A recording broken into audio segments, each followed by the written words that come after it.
Like that did not look like the picture. Yeah. Hey, that guy made the Whopper sound amazing in those commercials. That's false advertisement. That's the great thing about our show. Why? Because we're not doing false advertisements, Jose. We're telling you at the gate that we don't start off strong. So if you ever watch an episode and you think, hey, you know what? This is actually pretty starting off pretty strong. There you go. Temptations and expectations are already low. Exactly. We got to start you off low, so then no matter what we do, we impress. That's exactly what we do. So on that note, welcome back to Not a Strong Start, a podcast by filmmakers who talk movies, television, and aim low so we can strike high. I'm your host. Love me, then leave me.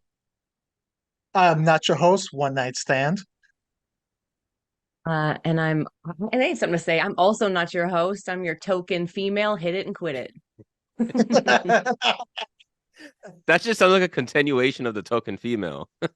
But Yeah. for the record, that's her nickname for this episode. So in this week's episode, we're going to talk about movies that you watched that were really good or great, but you never want to go back and revisit again. And we're going to have very various reasons why. But first, we're going to hit you with the current event. It's another WB thing. So HBO, in the HBO execs, mainly their CEO, was not very happy about certain comments critics were making regarding some of the shows on HBO. So they actually got employees or under HBO to create burner accounts to comment back and tweet or X back against critics and respond to them when they weren't happy with the responses they were getting from critics, both major critics and random anonymous people online, just starting online battles. What are you guys' thoughts on this strategy from HBO that was recently exposed? Well, I guess it's giving people jobs. Like it's not AI, right? It's actual humans doing it. Yeah. But also no, freedom of speech. Stop wiping it out. Let people have their emotions and share their feelings. I mean, that's how I feel.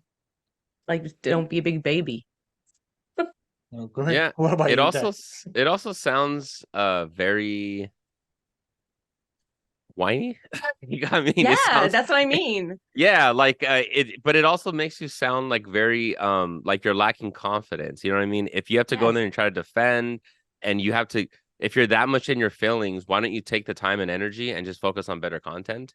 So instead of trying to Yes. prove to others why your project works, if they're not connecting with it, start looking at Mhm. making modifying your projects. Find something that they actually want to watch, right? Instead, people get in their feelings about it. And when you're dealing with executives who aren't necessarily creatives, they're not used to going through that process, right? So for us being creatives, we've had to go through that process. You've had to get criticism before in your life, and it helps you develop thick skin. For those that can't, they usually probably drop off and they don't continue more on this journey. So when you deal with veterans that have been working in this industry for a while from a creative standpoint, we tend to have more thicker skin. We can take it. We actually look forward to criticism because it helps improve the project. Executives don't necessarily have to do with that, right? Their skill set's different. It can just be finances. It can be, putting together projects. So some kind of project management. That's where I think the difference is. So with the executives getting their hands and their dirty little paws all over these creative projects, they now have an investment in the creative project, which means now they're now emotionally vulnerable to the criticism. And that's what we're seeing. How about you, Jose? Well, my main thought is like, so this isn't the only time we've seen this. We see this in sports. We've seen this with athletes getting burner accounts to respond to critics. We've seen it with refs Kevin getting Durant. burner accounts to respond to critics. And I feel the same way I feel also when you see like sources say, an inside source has said that it was like, if you really feel strongly about something like care, fight back. Respond back if you need to. I don't care about that. Like whatever. But if you feel strongly about that, put your name on it. Don't do a burner account. Don't go anonymous. Don't go inside source and get someone to tell someone else to tell someone else that this is happening. Like, if you really feel strongly about that, put your name on it. If not, don't say anything.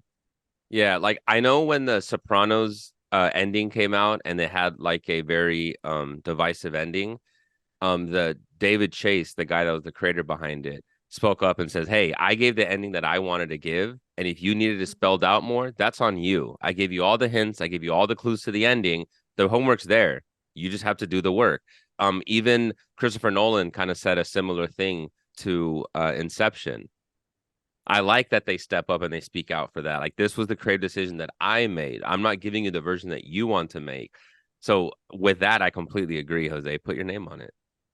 Yeah, I'm going to respect you more. Doesn't mean that they're going to agree with your response, but at least the respect will be there rather than them finding out later on, like, oh, wait a second, this anonymous, like, John Boy Clark 23 that I've been arguing with has actually been like the CEO or the director the whole time.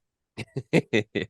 Adding them in group chats just to sit there and burn the entire Warner Brothers and all their stuff. And the guy's just in the group chat reading it all, crying with a mimosa.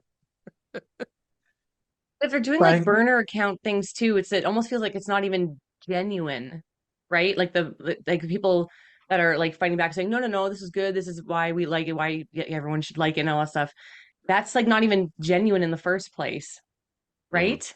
Yeah. If I'm like, so then yeah. what's the point? What's the point of it then? It's not like genuine praise or people aren't standing up for it like genuinely. So then it's just doesn't And, that and doesn't make who's sense to me. who's gonna listen to Toast Sucker 97 from Indiana? Have you seen the account with like 2 followers? Like, and this From guy makes a Indiana. compelling case. Like, this guy's making a compelling case. Wow, my whole argument is Hmm. wrong. Thank you, Toast Sucker 97. Yeah, the Who only ones cares? listening to that is the other 96 toe suckers that came before. Exactly, man. Yeah. Come on now. But like what you said, Jose, when you're listening to the actual creator and you hear the reasons why they chose to do that, Mm. that's more interesting to me. And then I tend to take it as more weighted because I understand, at least from my thing, I'm not a fanboy that thinks my opinion is absolute facts. I know it's a creative process, it's our own interpretation. I will sometimes have beliefs that, like, oh man, I wish the director would have went here because I thought it would have went deeper. Then sometimes through their explanations, I realize, oh, that's what they were going for. That's interesting. And then it opens up my perspective on it. So, all right, let's get back to our main topics then. So, what can make you not watch a good movie again, specifically, right? So, usually when people hear great movies, oh, this is a really good movie, you're going to like it. And it could be very well acted, very well made, very well stories. But sometimes there's those that we have a need to not ever go back to, despite the fact that they're made very, very well. What are some of the reasons why you guys won't do that? Marie, we can start off with you. First, my name is all wrong because I'm not a hit it and quit it person, especially with movies. She waited I the love entire time just to say that. I appreciate that. FYI. People don't get burner accounts and come on and be like, actually, Marie, you are a hit and quit it. Like, no, I'm not. How? I I love watching movies over and over and over and over again. And I think that most movies deserve at least 2, 3 watches because then you can like fully absorb it, notice things you didn't notice before. You can appreciate it more sometimes a second time around. But sorry, my phone locked and now I need my notes.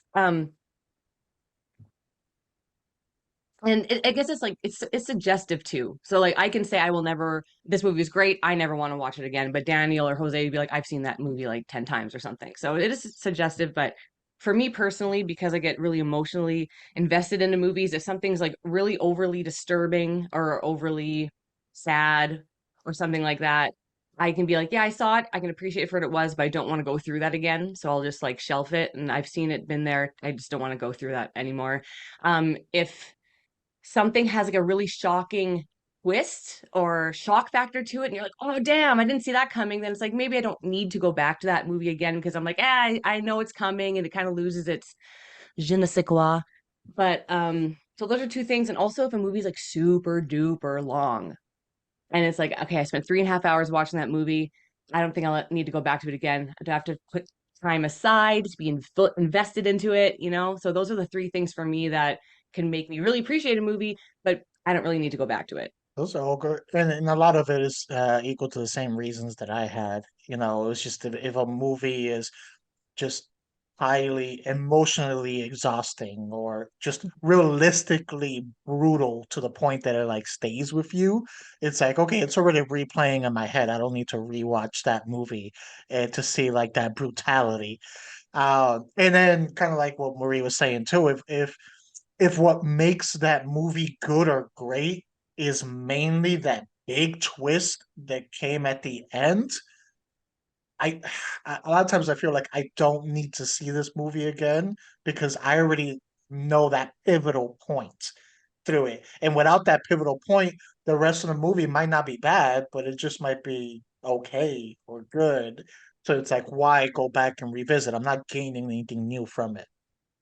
Yeah, that's true. And without repeating everything you guys are saying, those are all valid points. Same reasons as mine. Sometimes there's also the point of where there's just a movie that I'm just not necessarily the intended audience. So I can watch a movie, it's good. It's just not something that I'm normally really that interested or invested in. So I don't really feel the need to go back. But I can still say it was a good movie. It was well made. It had good acting. It just wasn't for me. And getting to the idea of movies, it's like in order to have that rewatchability factor, right? Movies we mention all the time is art, but there has to be redeeming qualities of it that makes me return there. Whether it be really interesting characters, it could be a really interesting story, it could be a very beautiful aesthetic design movie, and it makes me want to go back. If what you said, Jose, where you have a movie that's literally just built up just towards the ending and it doesn't necessarily have other good factors throughout, where if you remove that twist ending at the end, the movie's just flat, that makes me not want to necessarily go back to it. But something like a Sixth Sense, to me, doesn't fall within that category, because even if you remove the twist ending, there's still so much layers and depth to that movie that it's still a great movie to me despite that. Right? Marie wants to say something. No, I agree. I agree. Oh, Watch that movie a whole bunch because yeah, I totally agree with you. yeah. Good example. So it really just depends on that. And with these artistic pieces that we're seeing, there has to be something that at least entices me to want to go back and see it. Some of them are extremely too long. And it's not that I can't sit through a long movie, it's I find them unnecessarily long. Where like if you trim out 2 hours of this damn movie, it'd be so much more impactful. Do I need to see every single scene that was in that script? No, I don't. Right. There's a lot of times that we trim things down, so that plays a factor into it. If it's unnecessarily long, even though there could be a lot of great or good moments, they're so spaced out that to me, it's very weighty. And it's like, I don't have time for this. It was good, but it wasn't that impactful enough where I can overlook the boring scenes. So do you guys want to start getting into some of our movies? Yeah. Yes. I'll get into it first because it's already Yeah. been mentioned. Okay. Sixth Sense is on Oh, my okay. list. Nice. Okay. Ooh. It, Well, then I it will is on argue my list. you, Jose. No, I'm kidding. Go ahead. Yeah. Yeah. I think the movie's great. It's M. Night Shyamalan's best movie. Mhm. Uh, for me as a whole, his most complete, where he actually, he nailed the ending. Everything was really good. It didn't have the rewatchability for me. I never went back and watched it again. I felt satisfied just watching it once. The twist was great, and it really gets you that first time. But once the twist is known, like that's it. And like, yes, you may say, hey, you can go back and revisit the scenes with that new perspective, but they kind of recap that for you when they give the twist. And they start re-showing those old scenes of like him at the dinner table and him with the door. So those things that you would go back to revisit to be like, okay, let me see how this interaction is with this perspective, is they literally just give you the YouTube recap version right when the twist is happening. And I'm like, oh, okay, they did it for me. I'm good. I'm good to go. But I never felt like there was more for me to grasp going back. It was a great journey, great twist. I'm good. I can understand from your perspective, some people are like, I'm good if they're seeing it from a story standpoint. The Sixth Sense to me had a lot of character development. And when I go back to watch it, it's the Haley Joel Osment character that I'm fascinated with. The lack of the father figure that he has, the fact that he's trying to cope with the death and even the cope with the death of his grandmother, this new ability that he's starting to develop and learn and understand, and he's scared and petrified. So when I go back to the movie, I'm not necessarily looking for the twist ending. To me, the twist ending doesn't define the movie. It's just a cool, interesting facet to the character that we didn't necessarily see right at the end. It's the Haley Joel Osment character to me, why I go back. And then, of course, Toni Collette. So Toni Collette, Yes, to me, thank her you. acting in is phenomenal. And even seeing the coping of her and the acceptance of her and her mother. So you see her trying to develop and learning to become this mother figure. So to me, it's the character development that I go back and I rewatch and I say it's still very, very well done. The movie that I have, which is similar, is called The Game. That's with Michael Douglas. That movie, the entire thing is built around the twist ending, literally. So you have this character, Michael Douglas, who all this weird stuff is happening to him, it seems like, essentially in one night. And it's like becomes like this thriller kind of, not really action, but like very thriller suspense.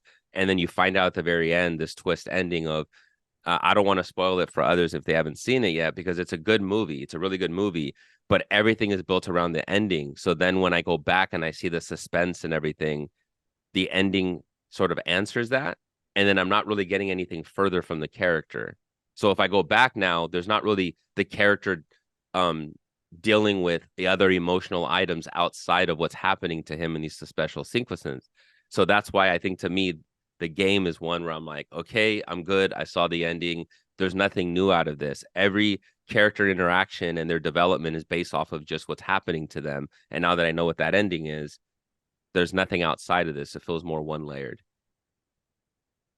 And I could agree with the game. I think the game I watched once. No, I did watch twice. I watched once, never went back on my own. I Mm, did watch it again when someone else was watching it. mm, And it is true, I didn't really get much that second time because everything depends. So once the ending happens, I don't want to say devalue because it was still good, but it takes away the mystique of everything that happened before it. And mm, without that mystique and that tension that you get throughout the movie, it weakens the movie. As the ending. And Mhm. and I've seen that happen a lot of times with battle. I saw this movie not too long ago where these people are trapped going through this like I don't know, Saw type game and like this survival thing. Then at the end you find out that it was all fake. It was all part of the plan. So then if you try to go back, all that tension, all that suspense of like, are they gonna live through this? Are they gonna survive through this? That's gone. So it was Mhm. like, okay, that movie was a one-time watch. But it wasn't a great movie even with that. Oh, that's funny you say that because I put Saw because I enjoyed Saw the first time I watched it, and I typically watch horror movies to death, but that one, it's like once you get that ending, I haven't watched it since, and I've only saw it that one time. Maybe saw bits and pieces here and there on like TV or something, but I have no desire to like go watch Saw again because I'm like, well, that was the whole ending is just like, whoa, my God, what? And then it's like, oh, okay, I just don't want to sit and watch people get tortured over and over again and then be like, oh, I already know what's coming. That guy's actually the bad guy. He's alive. Like, you know what? So that was one of mine was Sauce when you said it. Not that it's a great movie, but I did really enjoy it the first time I watched it. mm. It is a good But I movie. haven't It gone is back. well put Hmm. together, but I can understand that Hmm. one, what you're saying. I've gone Yeah. back and I rewatched it a few times, but I can completely understand, because once you kind of figured that part out of it, then the characters are a little more flatter, because it's a horror movie. They're not usually flushed out typically, so you don't get new things out of rewatching it. Hmm. Yeah. And sitting through all like well, it is pretty much torture, even though they're kind of doing it to themselves. It's like sitting through all those scenes. Like I'm really sensitive to stuff like that. So sitting through all that, it was worth it to get that payoff at the end. But now there's no payoff at the end anymore, so I don't want to go through that again. Oh, I think, and I can agree with that. And I think besides the torture they put himself through, I see it's not really worth watching a second time. For the torture you put yourself through of watching that acting Yeah. throughout that whole movie. It's not great. That acting is worth Mhm. tolerating for the twist, but once you know the twist, it's hard to sit through that acting for an entire Mhm. movie again. Yeah. So, I mean, and this is referring to the two main like victims and leads in it. Yes. This was late to the game movie you gave me, Daniel, but Goodfellas. Goodfellas was great. I thought it was an amazingly made movie. It was like an art installment. The acting was perfect. Everything was so good about that movie.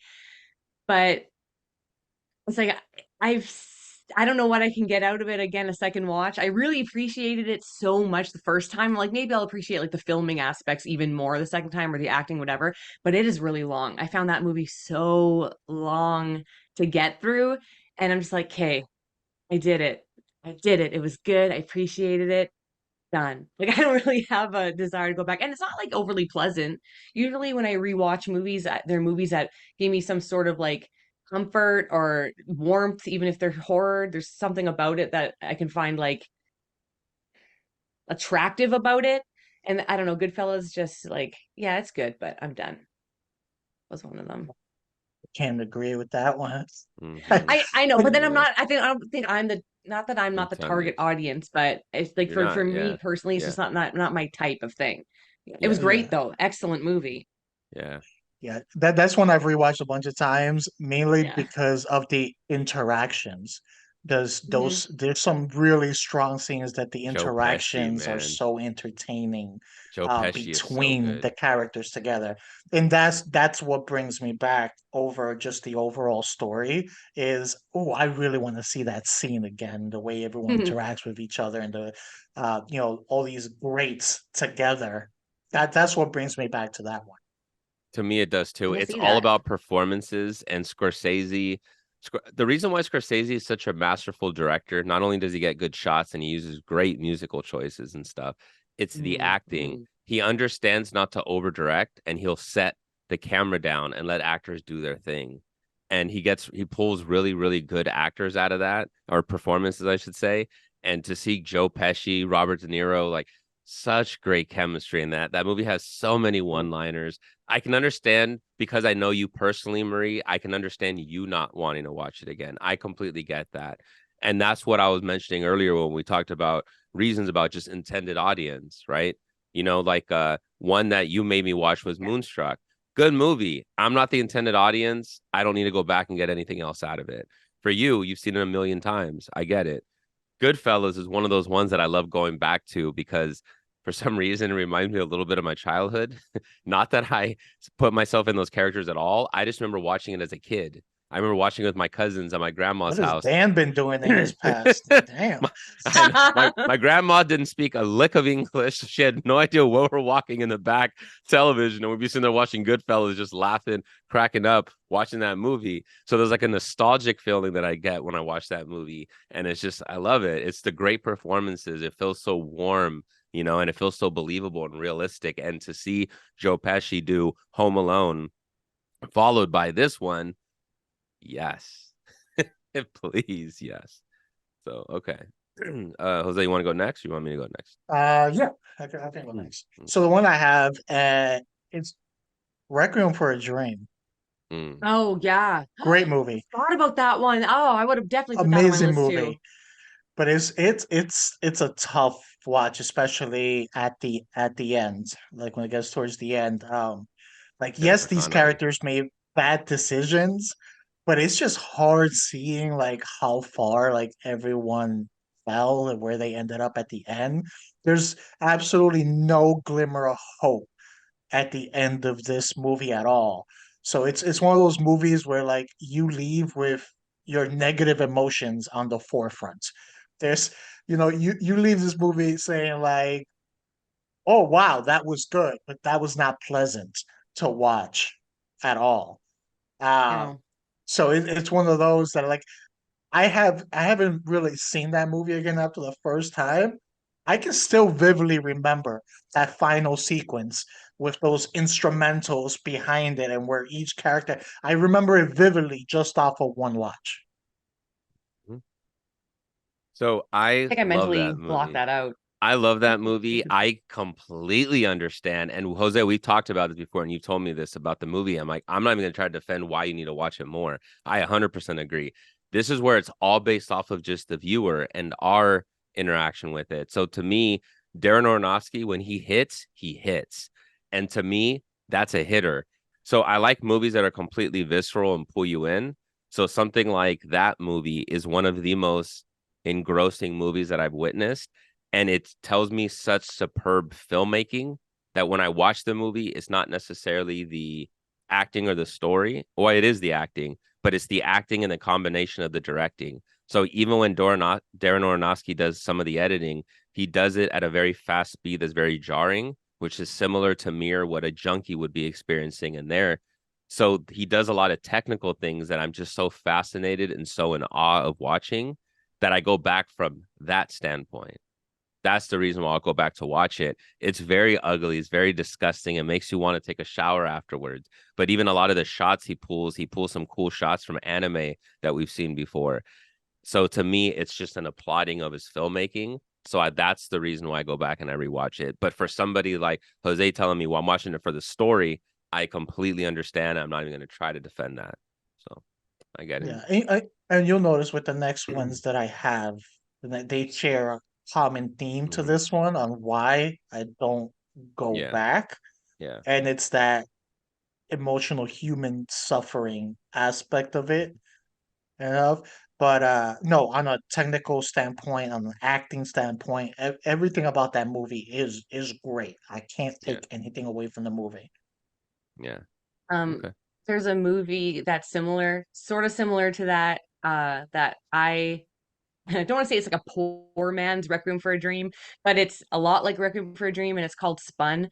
And I've seen Spun like 10 times. I own it. I love it.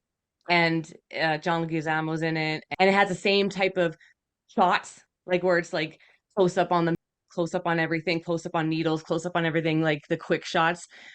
Directed by I think Jonas Agerland, I think his name is, and he usually does music videos, some of my most favorite music videos. But I'll go back to that one because it's not as heavy. It's like more lighter, brighter, little bit more comedic. It's still disgusting, and you feel gross after, but it's like my Requiem for a Dream. If I want to see something gross and the filming's good, I'll watch that. But I can't go back to Requiem for a Dream. I don't think maybe I will because I love the soundtrack so much, but I haven't gone back to it yet. All right. That that thing, that soundtrack Yeah. hit, that instrumental, and it's been used so many I times. But I hear it, and even though it's been used so many times, I You always know think it. "Record from a Dream." That oh, that's Yeah. automatically That's one of why. my associated. faves. See, and that's why I'm saying it's so superb because it's the sounds, it's the visuals, it's almost the smells, it's everything about that movie Mm. that touches all your senses. We don't often get movies that are that powerful that make you feel that way. So the next movie that I have is a movie that does that. It's a movie that I've referenced before in our podcast called Irreversible. It is made so well, but I hate what it's about in the sense of it makes me very uncomfortable. It's about the R word. So you have this character that is it placed in this predicament and you're seeing it and it looks so realistic and you see her so vulnerable, but then you get the payback.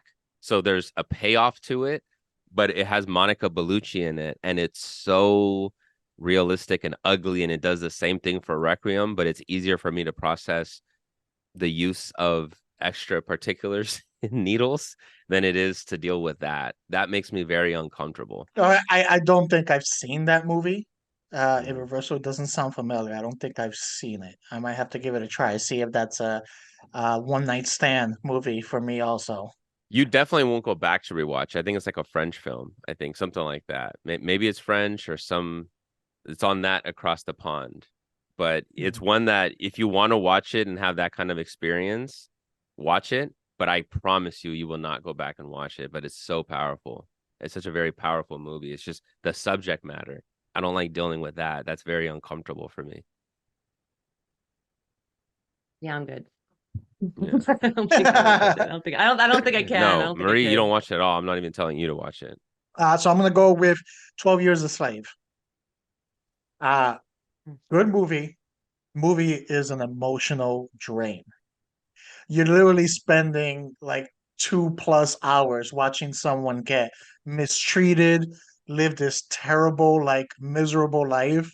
Like the movie holds this like downer tone for pretty much the entire thing without a reprieve until like the last 5 minutes where it's like, hey, now that we put you forward with 2 hours of this like misery that this person's going through and watching them, get treated that way, here's 5 minutes of like, hey, happiness. But at that point, like you're drained. That's how I gets to that movie. So I never felt the need to go back and watch this man go through that again. Like it's not, I can respect the movie and the acting and how great the movie is and stuff, but that isn't entertaining for me. I can understand. I saw the movie. I enjoyed it as well. I don't think I've actually gone back to rewatch it. The ending kind of has like a nice little more uplifting ending, I guess, to some extent, but It's a very heavy movie. I agree with you. I haven't gone back, so maybe it is in that sad category for me as well. I haven't seen it, so because I think I've just been like holding off too because I just know. Um, okay, I kind of cheated for the last one because it was really hard for me to actually think of movies I've only watched once and I put it away and never want to see them again, but they're great. Um, this one is a movie that I think 95% of people, if they watch it once, will never watch it again. And a lot of people probably shouldn't watch it in the first place. And that's Old Boy, the OG Korean Old Boy. Um, I've seen it several times just because of the filming and because there's certain scenes in it that I've just like I watched it and I love so much. So why is this on the But list then? that because I think that most people shouldn't watch it. Or most people, when they watch it, I don't even understand how I've seen it more than once because usually, typically, I wouldn't have, The but I have filmmaking, seen it 3 times. It is the all filmmaking. It's the all the reasons that you're explaining is all the reasons why I think people keep rewatching it. No, but that's okay. But it goes against everything that I said in the beginning. How if it's probably one of the most disturbing movies I've ever seen. It has one of the most shocking, jaw-dropping twists at the end that I've ever seen in a movie, and I something about it still makes me want to go to it. And it is the filmmaking, but because of those reasons that I mentioned before, on paper, I should never have gone back to watch it. And most people probably I don't think would. And people I have told to watch it got mad at me and said I wish I've never seen that movie. Are you Yeah. serious? Oh, I've heard the Oh opposite. yeah. Everybody Oh loves yeah. every time I recommend, they're like, "Oh my God, it was amazing!" Like even my mom, she was watching one of our episodes, and she was like, "Do you think I'll like Old Boy?" I said, "Yeah, you should give it a shot." She watched it, and she was like, "Oh my God, it was so powerful, it was amazing." I was like, there you go." But it's also my mom, and she Yeah. introduced me to a lot No, of every movies single too. yeah. Uh, I have heard people saying that it was good and they didn't want to watch it again. Um, I'm not one of those people. I have rewatched it. There's just so many good scenes. I re This was a movie where the villain in the end kind of won. Like he accomplished his goal. Like this was a well thought out plan that was executed to perfection on the villain side, which you don't see too much. So I have gone back to it, but I have heard people being like, just based off of the ending and the twist, like, oh no, I don't want to see that again. mhm. Oh yeah. Like I said, that's why it's on my list because the every person who I said to watch it are like, I can't believe you told me to watch that. How dare you? And they got mad at me and they're like, that movie's disgusting. And I'm like, sorry. Yeah, I guess it really just It's depends great. on who your target audience is, right? I wouldn't recommend it to just like an average person that's just like a casual viewer. I would never mention I wouldn't reference that movie to them. I give it to people that I know have a deeper appreciation for film or at least are open-minded to watching really weird or obscure movies because they view the movie similar to how I do, where it's more of like an art form or there's things outside of just the story, right? That's why what Jose and I are talking about is, we'll go back to Old Boy, not because of the story necessarily. It's the other filmmaking aspects and everything else that we get out of it. Um, Mm. now to go completely contradictory on that, my next movie is one that's called Eraserhead. So this is one that there's a huge underground, not even underground, I guess. There's a huge cult following for this movie, Eraserhead, from David Lynch. The movie's weird. I don't get it. Like I get what he's going for. I don't understand the cuteness and the thing about it. It's that famous front image where you see the guy with like the weird kind of Kramer head and it's in black and white and he's got like the weird kind of curly hair as he's staring. There's like a kind of like a light behind him. It's such a weird, bizarre movie. And there's weird experimental movies that I've seen before in my life and I've liked them.